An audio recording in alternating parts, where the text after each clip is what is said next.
o să... Hai că te bucur. Astăzi o să vă arăt toate secretele care le știu din Brookhaven. Pentru că eu nu am copiat de la nimeni sau doar m-am inspirat.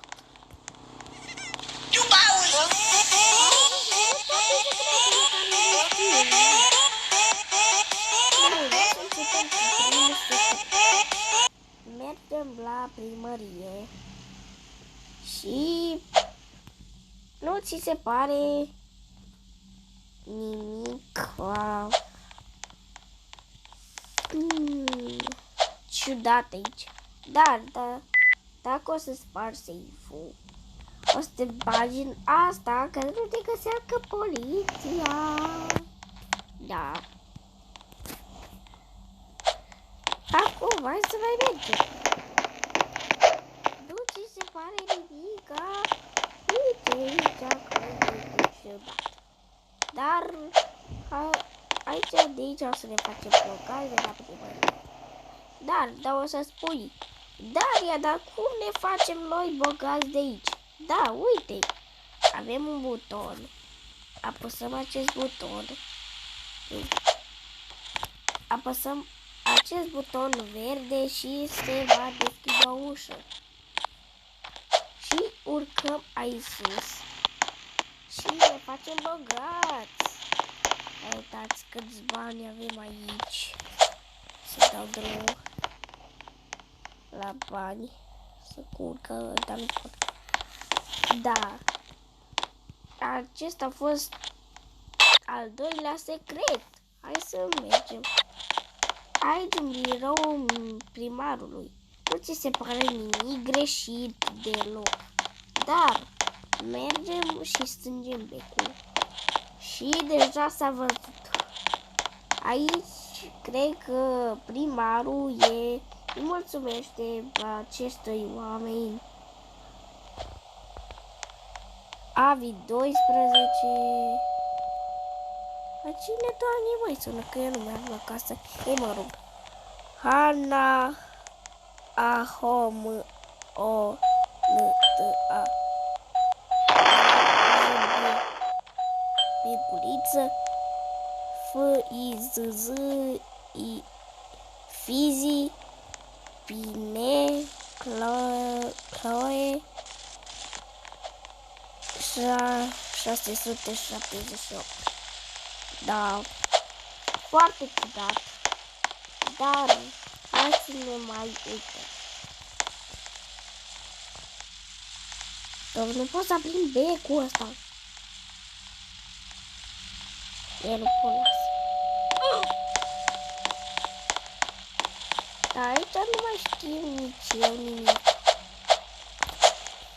Dar în primărie nu mai știu. Dar hai să mergem la spital. La spital vezi că nu ți se pare nimica ciudat aici. Dar dacă mergi aici și sar după aici, eu știu că am mai văzut pe Google, adică Google, că aici veneau pacienții cu doctorii și pacientul îi arăta unde s-a lovit. Dar nu știu cât de real. Și mai știu ceva. Și eu o să vă spun acolo sus ceva foarte amuzant. Mergem aici sus și nu ți se pare nimic ca ciudat sau...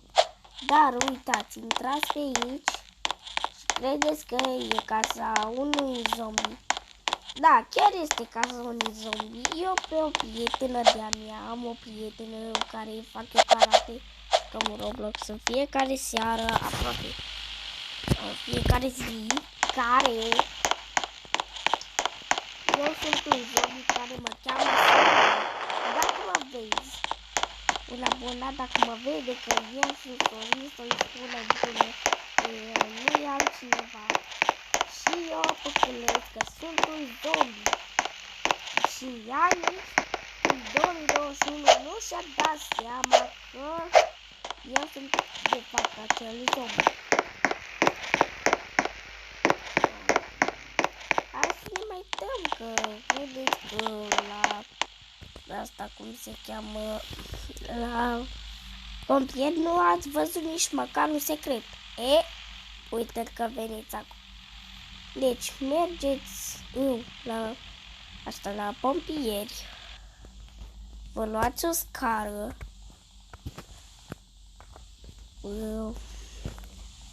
Așa, o scară. Și vă urcați pe această chestie. Și nu ți se pare nimic că te-ai urcat acolo sus. Nu-i deloc ceva ciudat. Dar luăm un pat. Și hai să vedem dacă reușesc să spun acel pat. Nu prea pot. Hai să punem și așa. Așa. Hai mă, o dată. Nu putem să punem nicio... uite să vedem asta de ce. Mă scuzați. Și intrăm aici și am ajuns... Da, am sărit acolo și... Da. Dar hai să mai punem patul să vedem unde ne duce. Nici eu nu știu prea multe. Hai să mai punem patul, poate ne duce.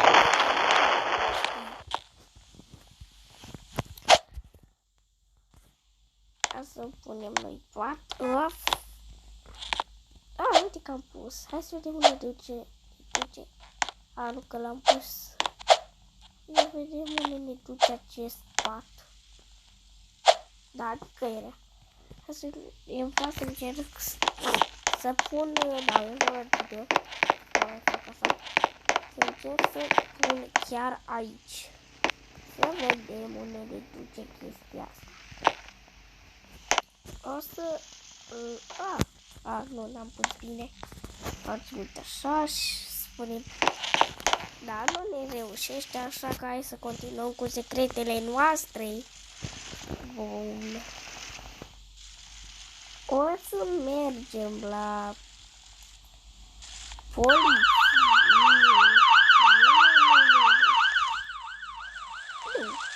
Mai mergem la agenție. Voi nu știți unde e agenția, că nu știți prea multe. Da, o să vă arăt eu acum. Dar nu știu eu nu râd de voi. Poate unii știți, poate unii nu. Dar se vede că asta e altă culoare. Și s-a deschis și am intrat în agenție. Și acum o să conectăm toate aceste chestii. Nu știu ce-o fi. Și acum mergem la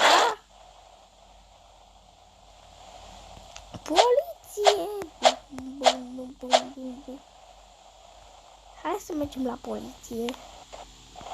Are unde a fi poliția asta? Uite. Zicem de ea. Și urcăm aici sus. Și putem să deschis o ușă. Aici. Că aici este un cod. Trebuie să mergem la 6844.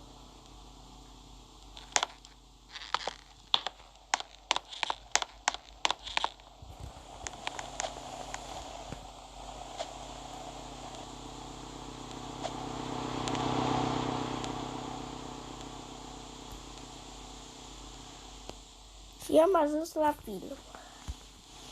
Bun. Și aici o să scriem un cod. Enter. Hai mă o dată. Așa. 1 6 8 4 4. Bun. Hai că a început filmul. Hai să vedem.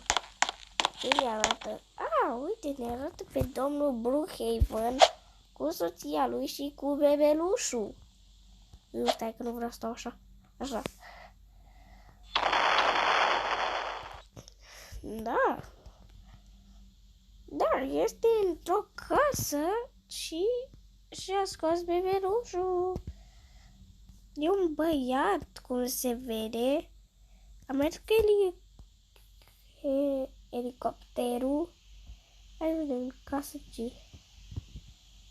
ce a mers cu elicopterul. Uite-l pe domnul Brookhaven. Este aici. Aici. Asta-i. Și aici s-a terminat. Nu. El era a agenției. Ce urât.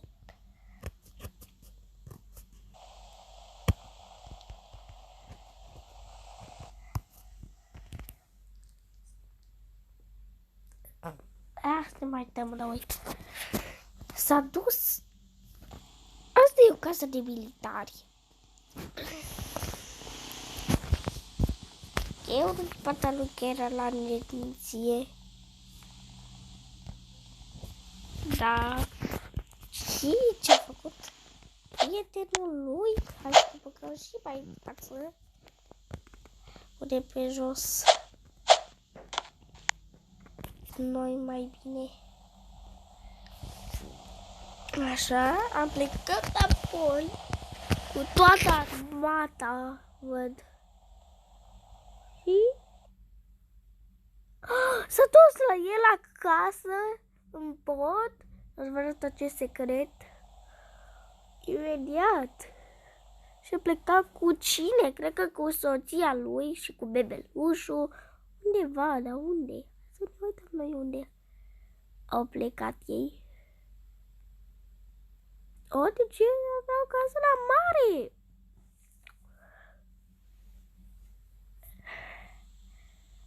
Și s-au dus undeva la o casă care nu știu ce face Gogoș, habar n-am. Eu zic că e o bruterie ceva. Și ce-a făcut? Unde merg? Da! O să vă arăt și acest secret. În pod. După ce intrăm pe server. Și a plecat. Ce se termină? Și a mers la poliție?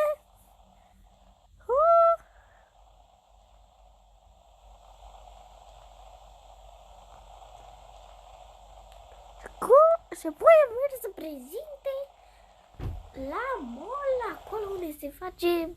Da, știți. Și apoi s-a dus la spital? Ce face, Doamne, la spital? Da, nu e prietenul lui, văd că... Da.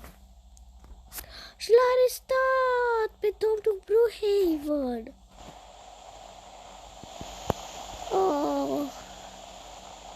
Săracul. Arestat. Pentru ce? În această închisoare, casa militarilor. Săracul Brookhaven. Domn. Da, hai că m-am plictisit. Ne vedem imediat. Salut! Intră pe serverul meu. Da, hai să ne arătăm la apartamente care știu eu. Nu, trebuie să mă duc acolo sus. Bun. Și o să luăm această casă. Bun. Biciclete care au urăsc. Nu-mi place. Da. Dacă nu mai nu se mai mișcă camera Brookhaven, mergeți, uite așa fără camera, că da. Și puneți o mașină ca la volan și da să conduceți, dar voi ștergeți mașina și v-ați făcut doar ca să... Da, hai să mergem în dormitor. Da, la prima vedere nu-i nimic aici, e doar o oglindă unde te vezi cum arăți ții niște haine, dar dacă intri în oglindă, vezi safe-ul. Da. Da, aici, ăsta e secretul. Acum ne luăm această casă albăstru, e foarte albastră, extra albastră, nu știu de ce e așa albastră. Da. Prima vedere nu găsiți sensul, dar dacă vă duceți mai vă uitați pe la haine, nu e. Dar intrați în oglindă și găsiți safe-ul.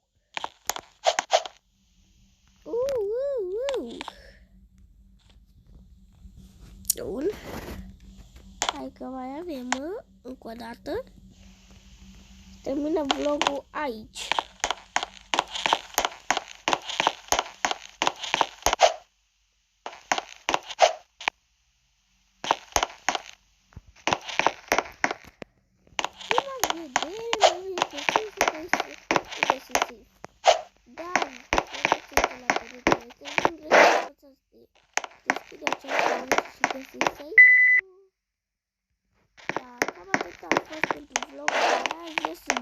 Și ne vedem pentru data viitoare. Pa!